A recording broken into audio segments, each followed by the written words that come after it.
In today's video, we're going to be talking about the muscles that run along the front part of your spine here and how those hip flexors, that's what they are, they flex the hips, they stabilize your spine from the front, how they can be trained, can be improved, can be strengthened to really provide stability and build a strong, healthy back. Hopefully you guys are going to find tons of value in this video. Let's get into it. The hip flexors are a muscle group, particularly we're talking about the psoas muscle running from the front of the spine here down through onto the, or past and over the hip onto the femur bone. We're going to be talking about that particular muscle in this video. We're going to go through three ways or three steps that you can start to integrate and train this muscle to build a bit of strength. The first step's going to be a little bit about activation. The second step is going to be a bit more about isometric strengthening. And then the third step is going to be that concentric contraction to really build some strength into these muscles that just are not used on a daily basis nearly as much as they need to be. So hopefully you guys are going to have plenty of practical tips to be getting on with as a consequence of this video. And they're going to really help you stabilize and strengthen up this area because it provides an integral role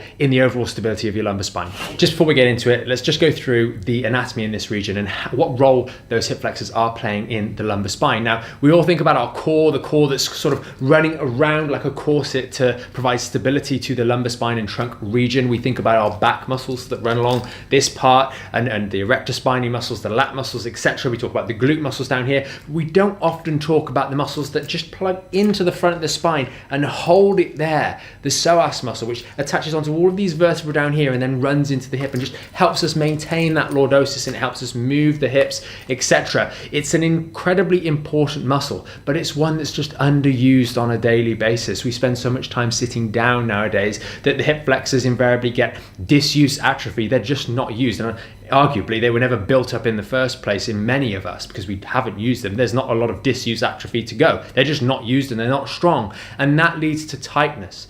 Because when a muscle is weak, it invariably has to work harder on a daily basis to fulfill the activities of daily needs.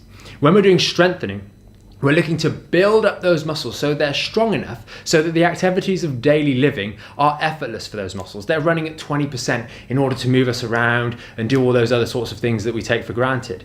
And that's when trouble can arise, is when they're just not strong enough to deal with those sorts of things. When the capacity of the muscle is being met by the activities of daily living. And hopefully this video, it's not going to make an instant change, but it is going to provide you with an instant tool that you can use to start to make progressive change and get these muscles stronger. If you employ these tips and you employ these little exercises as you're going forwards over the coming weeks and months, you will make some serious notable improvement in the strength of these muscles down here, and that is going to be a boon to your lower back strength, stability, and overall health. So let's get straight into these practical tips.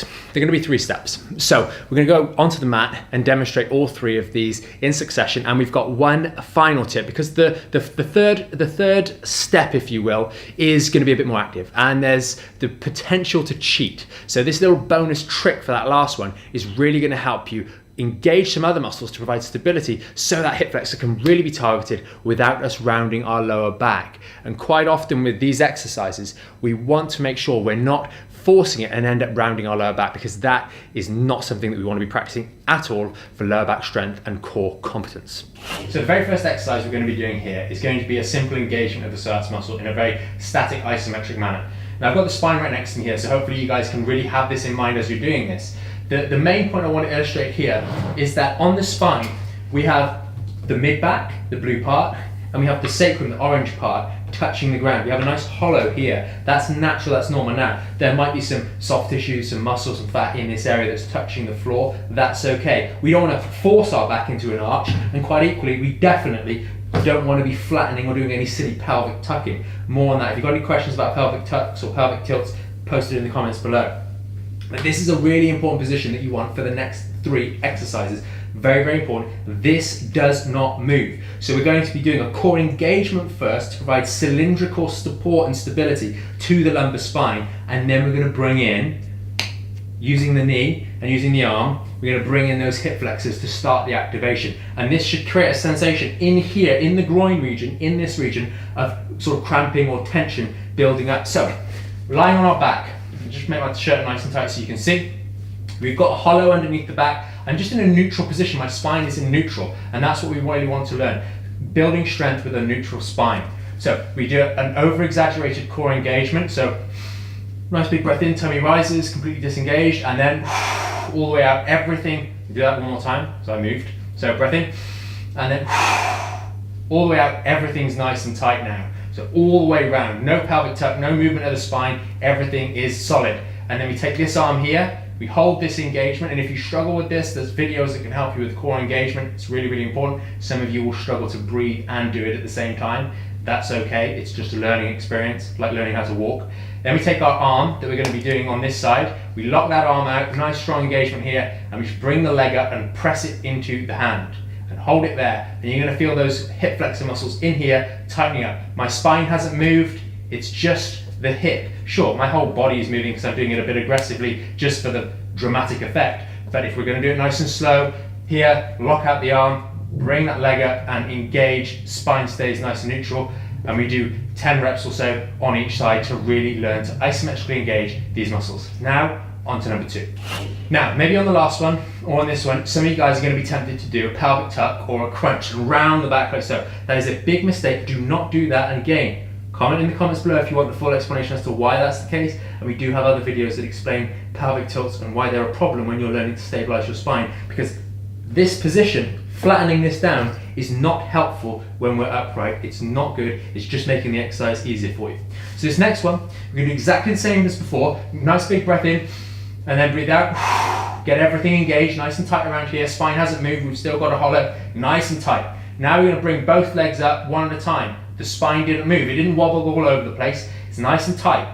We're in this position here. Now we're going to eccentrically, slowly use the hip flexors to lower the leg. So we're going to go out like so, all the way down, nice and steady, and then we're going to come back in. And then we're going to do the other leg, nice and tight. My sacrum down here has got pressure on it. My rib cage here has pressure on the ground. My lower back is not pressed into the ground. I'm not doing this, okay? That's wrong. We're nice and stable here, and then the leg is simply going out and coming back in. Nice and tight, going out and going back in. Some of you guys, you might have even heard that, get a little click, clunking. That's just, in most cases, it's going to be some of the tendons around here flicking over some of the bones. Again, as you guessed it, we've also got a video on that too, so you can have a look in the description, or maybe link to it there. Okay, so this last one we're going to be using the bands. We're going to be using the bands to help us provide that resistance necessary. Now, there's 2 ways of doing this one. Number 1 is we can actually use an ankle strap.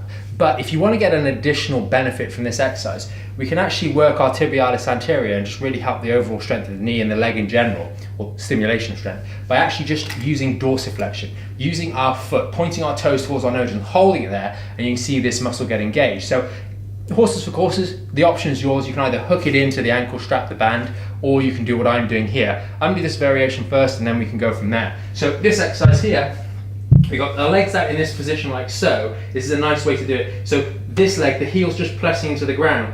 Core's nice and engaged. Exactly the same principles we touched on earlier about the spine remaining neutral, head back and relaxed, but I'm going to lift mine up because I'm talking to you. And then all we're doing here is simply having that leg out there and bringing it up to that 90 degrees, the position that we were in earlier, and then back down again, and then back up, and then back down again. Now, what you don't want to do is round like so. This is a mistake.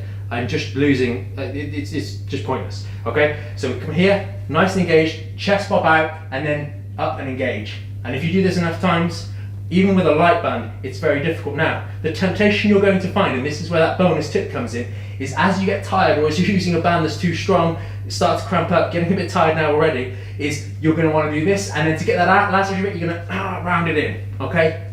That's not using your hip flexors.